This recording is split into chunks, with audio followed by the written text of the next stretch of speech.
दोस्तों चीकू है विकराल और घबराल की पिछली एपिसोड में आपने देखा कि विकराल साहब कैसे उस टेस्ट को मुकम्मल करने के बाद यहाँ पर आते हैं और विकराल गबरू और कैप्टन के साथ कहते हैं मायाकाल हम तुझे नहीं छोड़ेंगे, मैं आ रहा हूँ मायाकाल। फिर इतने में यहाँ पर विकराल साहब को किसी का लेटर आता है। विकराल साहब उसकी जानिब जाते हैं और उस लेटर को खोलते हैं जिसमें लिखा होता है विकराल साहब गुरुजी की तबीयत बहुत ज़्यादा ख़राब है, उनको सिर्फ तुम ही ठीक कर सकते हो।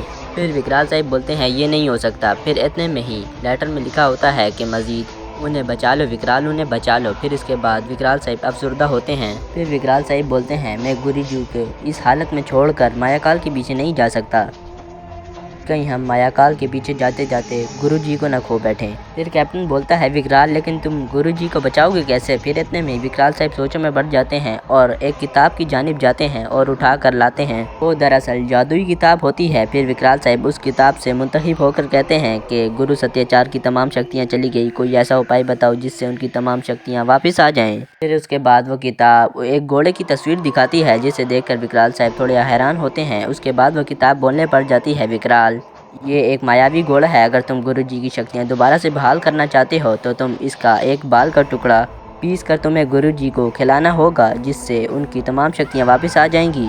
फिर विकराल साहब उस किताब से मुंतहिब होकर कहते हैं लेकिन ये मुझे घोड़ा मिलेगा कहाँ। फिर वो किताब बोलती है पूरी दुनिया में ऐसा सिर्फ एक ही घोड़ा है, इसका ना मुझे पता है और ना किसी और को, उसे आज तक किसी ने नहीं देखा विकराल, अगर तुम उसे ढूंढ लो तो तुम दुनिया के सबसे पहले इंसान होगे जिसने इस घोड़े को तलाश किया। फिर इसके बाद विकराल साहब किताब को बंद करते हैं। फिर विकराल साहब कैप्टन को बोलते हैं इसका नाम अश्वथ सिंघा है लेकिन इसे मैं ढूंढूंगा कहाँ। फिर इतने में ही कैप्टन बोलता है विकराल शायद इसको ढूंढने में मैं तुम्हारी कुछ मदद कर सकता हूँ। फिर इतने में ही विकराल साहब हैरान होकर कहते हैं कैसे कैप्टन। फिर इतने में ही कैप्टन बोलता है चलो। फिर यहाँ पर कैप्टन विकराल साहब को डॉक्टर जिंटा के बारे में बताता है कि वो इस दुनिया के सबसे मशहूर डॉक्टर हैं जिन्होंने तमाम जानवरों पर रिसर्च की है। यकीनन उनको अश्वथ सिंघा के बारे में भी मालूम होगा क्योंकि कोई भी ऐसा जानवर नहीं जो उनकी निगाहों से बचा हो। फिर कैप्टन बोलता है लेकिन विकराल एक प्रॉब्लम है। तो विकराल साहब बोलते हैं लेकिन क्या। फिर उसके बाद कैप्टन बोलता है कि विकराल वो 2 साल पहले ही गुजर चुके हैं। तो फिर विकराल साहब बोलते हैं तो कैप्टन मुझे क्या तुम कब से बेवकूफ़ बना रहे थे। फिर कैप्टन बोलता है लेकिन विकराल अश्वथ सिंघा के ठिकाने को डॉक्टर जिंटा ने एक मैप पर बनाया था जो अभी भी मौजूद है। फिर विकराल साहब बोलते हैं क्या। फिर इतने में कैप्टन बोलता है कि इस वजह से उन्होंने इस मैप के 3 टुकड़े कर दिए क्योंकि कोई इसे ढूंढ न ले और उसे खोकर हवेली के 3 खुफिया जगहों पर छुपा दिया। फिर विकराल साहब बोलते हैं लेकिन कैप्टन इन चीज़ों के बारे में तुम्हें कहाँ से पता चला। फिर कैप्टन बोलता है विकराल शायद तुम भूल गए, जानवरों के बारे में मुझसे ज़्यादा नॉलेज और किसे होगा। फिर इसके बाद विकराल और कैप्टन डॉक्टर जिट्टा यानी उसी हवेली की तरफ जाने के लिए निकल जाते हैं जहां पर उस मैप के 3 टुकड़े खुफिया जगह पर छुपाए होते हैं। लेकिन यहां पर रास्ते में कैप्टन को एक कबूतर ख़त ला कर देता है जिसमें लिखा होता है विकराल कोयता जेल से भाग गया है। कैप्टन बोलता है विकराल मुझे उसे पकड़ने के लिए जल्द से जल्द वापस जाना होगा।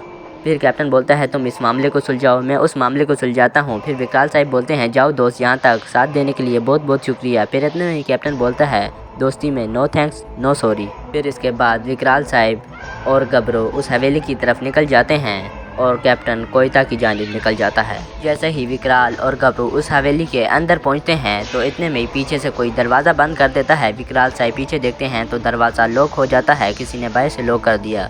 फिर इसके बाद विकराल साहब बोलते हैं अब इतनी बड़ी हवेली में उस मैप के 3 हिस्से ढूंढूंगा आखिर कैसे। फिर विकराल साहब बोलते हैं हाँ कैप्टन ने मुझे एक किताब दी थी और कहा था ये मुश्किल वक्त में तुम्हारे काम आएगी। फिर विकराल साहब उसे खोलते हैं और देखते हैं उसके अंदर लिखा होता है ये किताब तुम्हें बताएगी कि उस मैप के 3 हिस्से हैं कहाँ। फिर उसके नीचे एक पहेली लिखी होती है समुंदर की तह में भावर में पर पानी की एक बूंद भी ना छुए मुझे। फिर गबरू बोलता है क्या ये डॉक्टर जिट्टा अच्छे खासे शायर लगते हैं। फिर विकराल साहब बोलते हैं गबरू लगता है डॉक्टर जिंटा को पहेलियाँ बुझाने का बहुत शौक था। और फिर गबरू बोलता है लगता है तुम्हें पहेलियाँ सुलझाने का।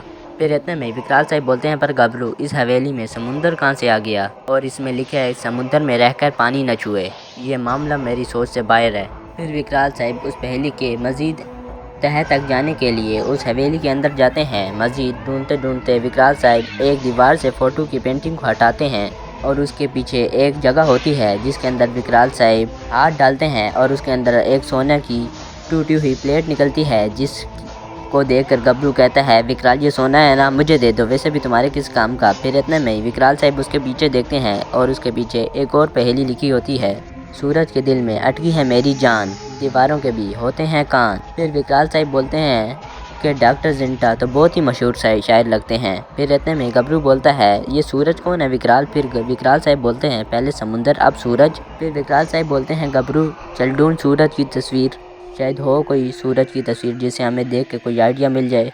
फिर विकराल और गबरू ढूंढना शुरू कर देते हैं, इधर उधर देखते हैं लेकिन कुछ नहीं मिलता। फिर इतने में ही गबरू की नज़र उसी सोने की प्लेट पर जाती है जो टूटी होती है, जो कि विकराल ने एक टेबल पर रखी होती है। फिर गबरू सोचता है विकराल तो इतना होशियार है कि आराम से बाकी टूटी हुई प्लेट का दूसरा तीसरा हिस्सा ढूंढ लेगा, ना उसे तेरी ज़रूरत है ना उसे इस सोने के टुकड़े की, समझा क्या। फिर इतने में ही गबरू उस सोने की टूटी हुई प्लेट को अपने कपड़ों के अंदर छुपाने के लिए डाल देता है कि इतने में विकराल साहब देख लेते हैं और टेबल को टांग मारते हैं और गबरू को उठा लेते हैं और कहते हैं बेवकूफ़, आज गुरु सत्याचार की तबीयत खराब है और तुझे इस सोने की पड़ी है। फिर इतने में गबरू बोलते हैं सूरज, विकराल मिल गया सूरज, नीचे देखो। फिर विकराल साहब गबरू को नीचे रखते हैं और नीचे देखते हैं एक सूरज की तस्वीर होती है। फिर सूरज की तस्वीर के ऊपर एक छोटा सा बटन होता है जिसे विकराल साहब दबाते हैं और उधर से दूसरी जानिब से एक छोटा सा रास्ता खुलता है, जिसे देखकर विकराल और गबरू उसके पास जाते हैं। वो रास्ता दिखने में बिल्कुल एक कान की तरह होता है, जिसे देखकर विकराल बोलते हैं ये तो एक कान है। फिर विकराल साहब उस कान के अंदर हाथ डालते हैं जिसके अंदर से उन्हें एक जादुई चादर मिलती है। फिर विकराल साहब उस चादर को निकालने के बाद अपने हाथ पर रखते हैं, जिनसे उनका हाथ ऐसा लग रहा होता है कि गायब हो गया, जिसे देखकर गबरू हैरान हो जाता है और कहता है विकराल तुम्हारा हाथ। फिर विकराल साहब बोलते हैं क्या हुआ, कुछ भी तो नहीं हुआ। फिर विकराल साहब गबरू को वह चादर दिखाते हैं और कहते हैं ये एक जादुई चादर है गबरू, पुराने ज़माने के लोग इसे छुपने के लिए इस्तेमाल किया करते थे। फिर वो चादर गबरू को देते हैं और गबरू उसका टेस्ट लेने के लिए अपने ऊपर इस्तेमाल करता है और अपने ऊपर जैसे ही ओढ़ता है वो भी गायब हो जाता है, सिर्फ उसका चेहरा नहीं ढका होता जिसकी वजह से वही नहीं गायब होता सिर्फ। फिर विकराल साहब दोबारा उस कान के अंदर हाथ डालते हैं जिससे वो उस प्लेट का मज़ीद आधा हिस्सा मिल जाता है विकराल लोगों को। फिर गबरू उस चादर को लेकर खुश हो रहा होता है। इतने में विकराल साहब बोलते हैं गबरू उछलना कूदना बंद कर। जैसे ही उस प्लेट के दूसरे हिस्से को पढ़ते हैं विकराल साहब, उसमें लिखा होता है आसमान से गिरा हुजूर में अटका, ना ऊपर है ना नीचे बीच में अटका। फिर उसके बाद विकराल साहब बोलते हैं ना ऊपर ना नीचे बीच में। फिर इतने में ही गबरू बोलता है हवा में। फिर विकराल साहब बोलते हैं कि इस हवेली में कुछ भी हो सकता है गबरू। फिर इसके बाद गबरू विकराल साहब और ढूंढ रहे होते हैं मज़ीद उस प्लेट का तीसरा हिस्सा। इतने में ही गबरू को नीचे से कोई पकड़ लेता है और गबरू जब उसे छुड़ा नहीं पाता तो उड़कर एक ऊपरली जगह पर चला जाता है, जहाँ पर विकराल साहब उसे देखते हैं और कहते हैं गबरू नीचे आ। फिर गबरू कहता है नहीं मैं नीचे नहीं आऊँगा, वो हाथ मेरा पीछा कर रहा है। फिर विकराल साहब बोलते हैं वो हाथ तुझे नहीं कुछ कहेगा, नीचे आ गबरू। फिर इतने में ही विकराल साहब की नज़र भी उसी हाथ पर जाती है जो हाथ उधर ही होता है। फिर विकराल साहब उसे अपनी अंगूठी की मदद से ख़त्म कर देते हैं। फिर विकराल साहब उसे बोलते हैं नीचे आ गबरू। फिर इतने में ही गबरू की नज़र ऊपर एक टूटी हुई प्लेट पर जाती है। फिर विकराल साहब उसे देखकर उसे उठाने के लिए कहते हैं। फिर गबरू उसे उठाता है और कहता है विकराल मिल गया। फिर उसे लेकर गबरू नीचे छलांग मारता है। फिर वो लेकर विकराल साहब के पास आता है और विकराल साहब उसे उठाते हैं और कहते हैं थैंक यू गबरू। फिर इसके बाद उन तीनों हिस्सों को विकराल साहब एक टेबल पर रखते हैं और इन तीनों को आपस में सही सही जगहों से जोड़ लेते हैं और वो एक पूरे मैप की तरह बन जाता है। फिर विकराल साहब उठते हैं और कहते हैं तो ये है ऐश्वर्य का पता एवीर के जंगलों में। तो फिर विकराल साहब बोलते हैं चलो ये अच्छा हुआ, ये जंगल हमारे पास ही है। फिर यहाँ पर इस एपिसोड का अख्ताम हो जाता है। तो दोस्तों जिसको ये वीडियो विकराल और गबराल की पसंद आई तो वो लाइक शेयर कमेंट और सब्सक्राइब के साथ साथ बेल आइकन लाजमी दबाए। तो दोस्तों इसका नेक्स्ट पार्ट देखने के लिए लाइक मस्ट करें ताकि आपको नेक्स्ट पार्ट वक्त पर मिल सके। आपका बहुत बहुत शुक्रिया।